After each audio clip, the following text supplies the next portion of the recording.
Isang mapagpala at magandang umaga po sa inyong lahat. Good morning and welcome to the celebration of this Holy Mass.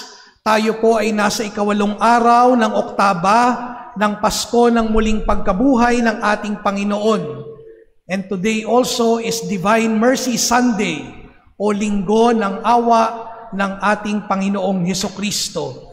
Kaya batiin po muna natin ang bawat isa ng maligayang Pasko ng pagkabuhay. Happy Easter! Maligayang Pasko ng pagkabuhay sa inyo. Mayroon pong kwento sa buhay ni Santa Teresa ng Avila tungkol sa isang peking Kristo na minsan nagpakita sa kanya habang siya ay nagdarasal. Dahil Santa Teresa ay likas na madasalin, minsan talagang dumarating ang pagkakataon na tinutokso siya ni Satanas sa gitna ng kanyang pagdarasal para siya i-discourage at para mawala siya sa kanyang focus. Minsan may nagpakita sa kanyang isang anyo ng Kristo. Si Santa Teresa hindi nagpauto, hindi nahulog sa patibong ng demonyo. Agad niyang pinalayas ang kanyang bisita na nakaanyong Kristo.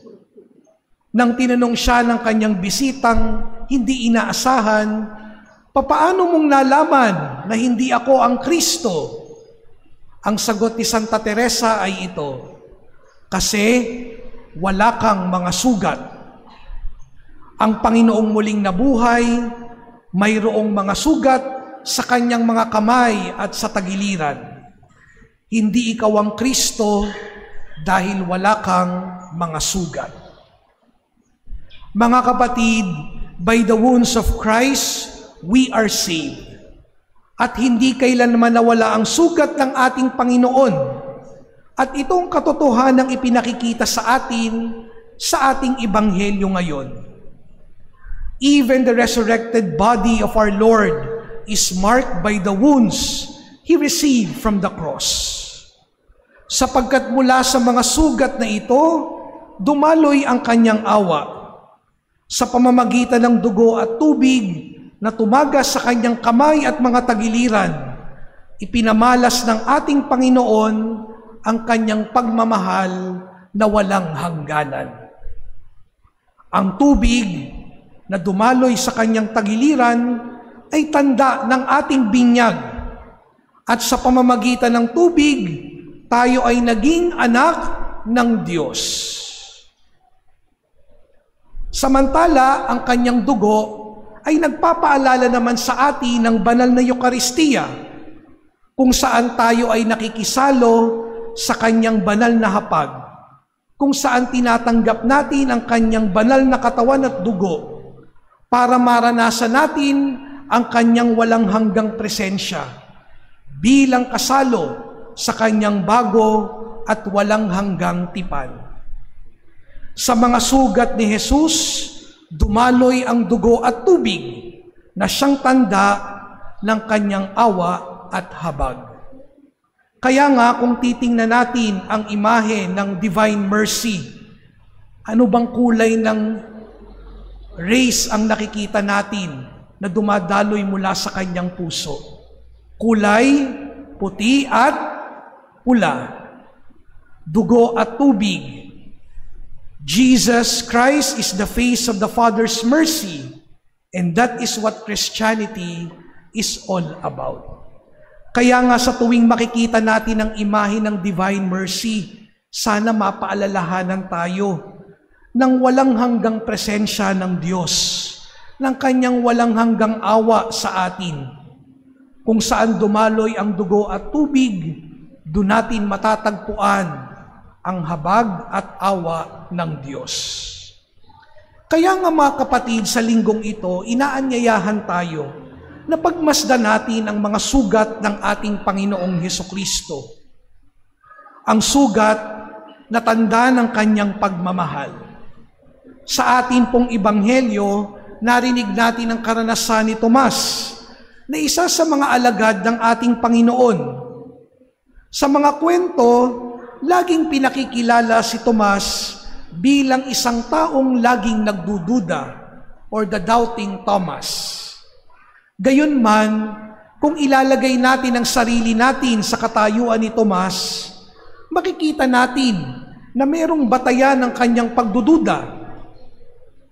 Dahil matagal niyang nakasama ang Panginoon, siguro naging saksi siya sa karahasang dinanas ni Jesus nung siya ay isinakdal, pahirapan, at ipako doon sa krus. Marahil si Tomas ay talagang eyewitness doon sa karahasan na dinanas ng ating Panginoon. Siguro sa loob-loob ni Tomas, dahil nakita ko si Jesus sa krus, imposibleng mabuhay pa siya. Thomas saw what happened in the cross, so that he has every reason to doubt the resurrection of the Lord. Kaya nga mga kapatid, dito masasabi natin na sugatan din si Tomas, at ang kanyang pagdududa ay bumubukal sa kanyang sariling mga sugat. Nasugatan ng kanyang alaala, nasugatan ng hustong kanyang puso, dahil nakita niyang pinahirapan at namatay ang Panginoon doon sa krus. Imposibleng mabuhay ang Panginoon sa krus. Siguro yun ang nasa likod ng isip ni Tomas.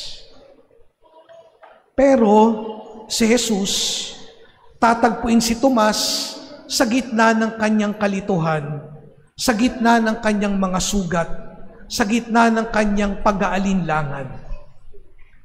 "Halika, Tomas," sabi ni Jesus.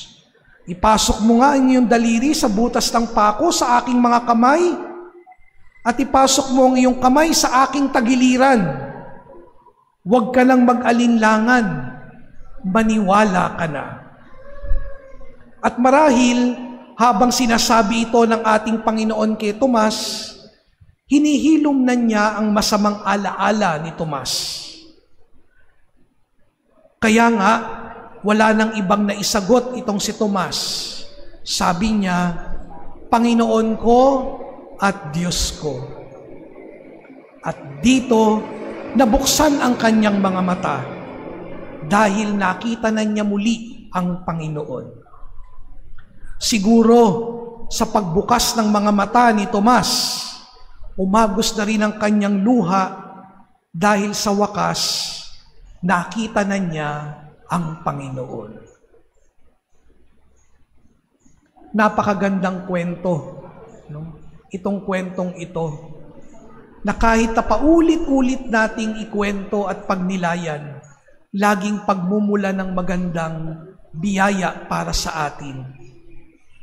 Mga kapatid, ipinapakita ni Jesus ang kanyang mga sugat upang mula rito sa mga sugat na ito, makita din natin ang ating sariling paghilom.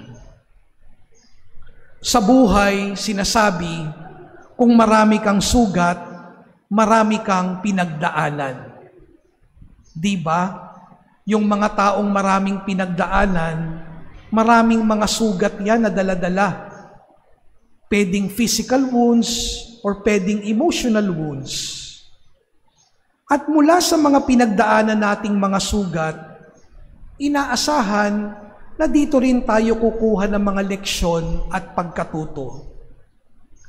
Isang trahedyang malungkot kung marami ka nang sugat pero hindi ka pa din natuto mula sa iyong mga sugat. We must learn from our wounds. And what are your wounds? Do you hide your wounds? Alam nyo, may mga taong magaling magtago ng kanilang mga sugat. They pretend to be okay. Kamusta ka na? Okay lang ako. Pero sa loob, punong-puno pala ng sugat. And yet, when we are deeply wounded, dito tayo tinatagpo ng ating Panginoong Hesukristo. How do we deal with our wounds? Ang malungkot, minsan may mga taong sugatan na hinahanap ang paghilom sa mga maling lugar, sa mga maling tao, sa maling mga sitwasyon at kalagayan ng buhay. Minsan hinahanap natin ang paghilom sa mga maling pagkakataon na hindi naman talaga nakakapagbigay ng buhay.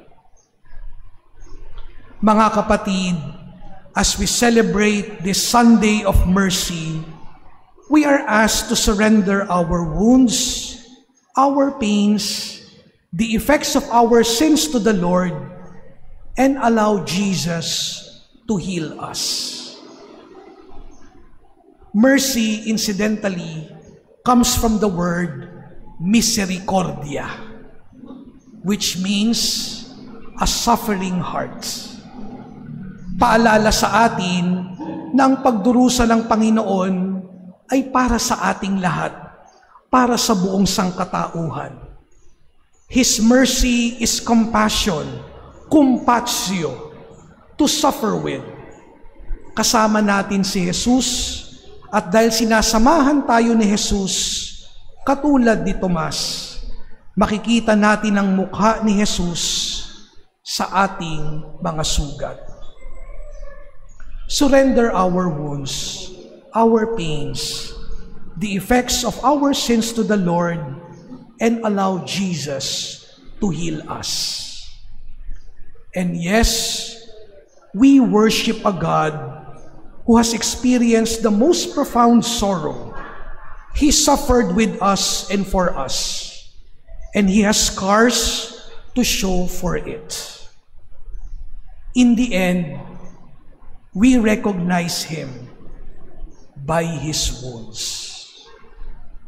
Sa ngalan ng Ama, at ng Anak, at ng Espiritu Santo. Amen.